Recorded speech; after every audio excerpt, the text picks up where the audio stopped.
Kallumpuram Christian cooperative ഫെലോഷിപ്പിന്റെ 20ാം കുടുംബസംഗമവും ലഹരി വിരുദ്ധ ബോധവൽക്കരണ ക്ലാസും നടന്നു. കല്ലുംപുറത്ത് കഴിഞ്ഞ 2 പതിറ്റാണ്ടായി ആത്മീയതയും സഹജീവനവും ആധാരമാക്കി രൂപീകരിച്ച കല്ലുംപുറം ക്രിസ്ത്യൻ കോപ്പറേറ്റീവ് ഫെലോഷിപ്പിന്റെ 20ാം കുടുംബസംഗമം അംഗങ്ങളുടെ പങ്കാളിത്തം കൊണ്ട് ശ്രദ്ധേയമായി. ഞായറാഴ്ച വൈകിട്ട് വർഗീസ് മെമ്മോറിയൽ കോൺഫറൻസ് ഹാളിൽ പ്രസിഡന്റ് പതാക ഉയർത്തി.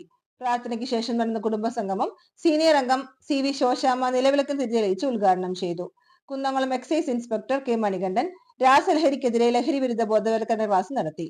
വിവാഹ ജീവിതത്തിൽ 25 വർഷം പൂർത്തീകരിച്ചവർ, നവദമ്പതികൾ, SLC+2 ഡിഗ്രി വിജയികൾ, 60, 70, 84, 90 വയസ്സ് തികഞ്ഞവർ എന്നിവർക്ക് ആദരവ് നൽകി.